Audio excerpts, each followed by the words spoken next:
No one is talking about this, specifically what the Lonzo Ball trade means for Darius Garland, his future on the Cavaliers, and the guard position future for the Cleveland Cavaliers. After the Cavaliers traded Isaac Okoro straight up for Lonzo Ball and then let Ty Jerome walk, the point guard position seemed pretty set with Lonzo and Darius Garland, but Darius Garland's future on the Cavaliers was always in question going into this offseason after the Game 5 loss to the Indiana Pacers in the second round of the Eastern Conference playoffs, but the Lonzo Ball trade might have solidified Darius Garland's future, or maybe has made it worse, and that's what we're here to talk about today, so stay tuned to see my opinion and my full breakdown of this here on Cavs Digest. I'm Matt Plange. Thank you guys so much for joining me on this Friday. Darius just posted a great video earlier. I'm here trying to post a video for you guys as well, and that's why you should subscribe to stay updated with all things Cavs, from articles we see to trade rumors to real trades to free agency signings to all storylines and news based on and surrounding the Cavaliers. So go ahead and subscribe to the channel because we are close to 3,000 subscribers, guys, and we're deep in the offseason trying to hit 3K subs. So the pregame and postgame thoughts, you guys know where to get them from, and the analytical breakdowns of Cavs news here at Cavs Digest. So let's talk about my analytical breakdown of the Lonzo Ball trade and why I believe that it could have changed the guard position in the future for the Cavaliers. So obviously, as I said in the intro before I showed this image, that the Cleveland Cavaliers in June traded Isaac Okoro, who they drafted in the top 10 several years back, for Lonzo Ball to the Bulls, straight up for Lonzo Ball.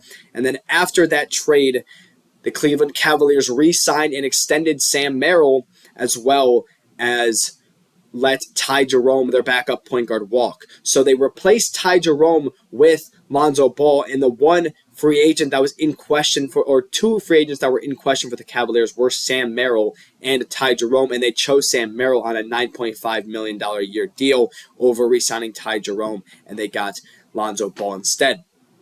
So, Lonzo Ball's play style is very, very important to note, and what he is great at. Well, the biggest thing is that he's a very, very good defender. He's super athletic and he's a good defender. And that is why Lonzo Ball is what I believe is the perfect point guard when healthy for Cleveland. A lot of people and fans have thrown out speculation surrounding Darius Garland's lack of ability to play defense. And that is why guys like Lonzo Ball come in and play the perfect role at the point guard position. Someone who is incredibly athletic and incredibly strong on defense, as well as can play make. And that is what Lonzo Ball is great at. He's also shot 40% from three a couple seasons ago before he ended up having those crucial injuries that made him sit for 2 years. So Lonzo Ball's play style, hopefully you guys get a breakdown of that in case you weren't familiar with it. Now, Darius Garland's play style. He is going to ISO, shoot a three, and try to pass. He is that point guard. He is the Steph Curry-like point guard. I'm not comparing him to Steph Curry. I'm not saying he is Steph Curry. I'm saying the Steph Curry-like. The guy that wants to shoot the ball, that can pass, and can score on and off the ball, specifically around the perimeter, but does have abilities to score down low.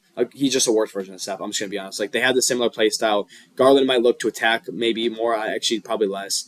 Garland might play worse defense. Yeah, he's just worse at everything than Steph. But they have that similar play style at the point guard position.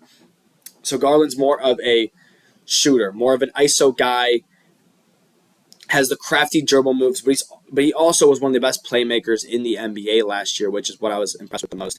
He's very, very quick off and on the ball, and that is one thing that the Cavaliers love about him is his ability to score, whether the ball is in his hands or isn't, his ability to get open with and without the ball. And his playmaking was spot on this year, as well as that he was one of the clutchest players in the entire NBA last year. So I was very, very impressed with Darius Garland last season. The only thing I was disappointed in was his defense.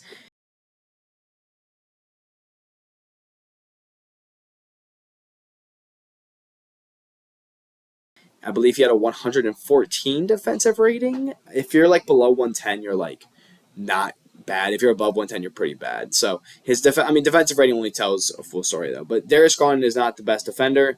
He puts Mobley and Jarrett Allen in a lot of help defensive situations, which I do not like about Darius Garland, and I wish his defense was better. But he still is that point guard that the Cavaliers want because of his chemistry and his shot creation ability with Donovan Mitchell.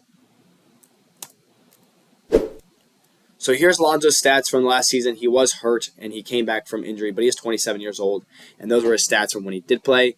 He obviously doesn't have that much playing time in the season because he was coming back from an injury, but that's what I can show you for now, as well as Darius Garland, who averaged 20 points per game, 3 rebounds, 6.7 assists per game. So he was a great playmaker. He was phenomenal in the regular season on the offensive side at literally everything. So now I'm going to show you, I saw an article from King James Gospel, Caleb Crowley. He wrote an article and gave his opinion on this, and I'm going to share that with you guys here. The Cavs clearly value the benefits of a proven play-making point guard. Garland is among the top of the league's distributors, and the addition of Lonzo Ball only proves further how important that skill is for this team's future, perhaps more than any other move by the team in recent years. The Ball trade confirms that Garland is coveted by the franchise and is here to stay. I'm going to break down why he said this. So, Ty Jerome is gone, but these two players, why? They got a point guard. Instead of Ty Jerome, they instead got a point guard whose play style is almost opposite of Darius Garland. Not completely opposite, but they have an athletic playmaking defender who can shoot versus a shooter, playmaking shooter who can drive, and I guess he gets hit well on defense. I was going to say he's like not, he can kind of play defense because he can, but his defense is definitely not great. But I believe, and I know the second apron is a conversation. Darius just made a video about that, and the second apron brings the idea that Darius Garland might go. Well, there's a couple things you have to know. With Ty Jerome being gone, you need 2 point guards. And I'll be honest with you guys, we could talk about Craig Porter all we want. You guys love Craig Porter more than I do. I don't think he's all that great. I'll just be honest with you. I don't think Craig Porter can give him quality minutes, but I'd love to see him play to see what he's capable of, but I do not think he is able to put in quality minutes as if some of you guys believe. And with Ty Jerome being gone, you do have to have Darius Garland, Lonzo Ball, but Lonzo Ball's health is a major concern because he was coming off of a big surgery. But he played last year. He played well. I truly believe that Lonzo Ball is the perfect point guard, at least the backup point guard for the Cavaliers, and I do think that letting Ty Jerome walk, not Jalen Tyson, letting Ty Jerome walk is okay if Lonzo Ball stays healthy. So let's talk about second apron Darius Garland's future. And they got Lonzo Ball, who is a complete opposite of Darius Garland, basically, or someone that fills in what Darius Garland doesn't bring off the bench. It basically means that Darius Garland, you like what he has, but you need someone that can do what he can't do in a certain scenario. So you're basically getting someone that could play off of Darius Garland, meaning that you're building your guard system around Darius Garland. Also, as an example, you get a pure playmaker like Lonzo, it bumps up guys like Sam Merrill, Malik Beasley, because I think Malik Beasley is going to be a Cavalier, but that's a different story. You also have guys like Jalen Tyson, who might be able to improve their three-point shot playing with Lonzo Ball. While Darius Garland is going to be a great playmaker, but he's also going to be shooting more shots than a guy like Lonzo, and Lonzo's going to play more defense than Darius Garland. So, although the second apron does affect you acquiring new players, at least like adding 2 pieces, like a 2-for-1 trade, and signing guys to more than a vet minimum, I think that the Cavs aren't going to be too concerned about Darius Garland when it comes to the second apron.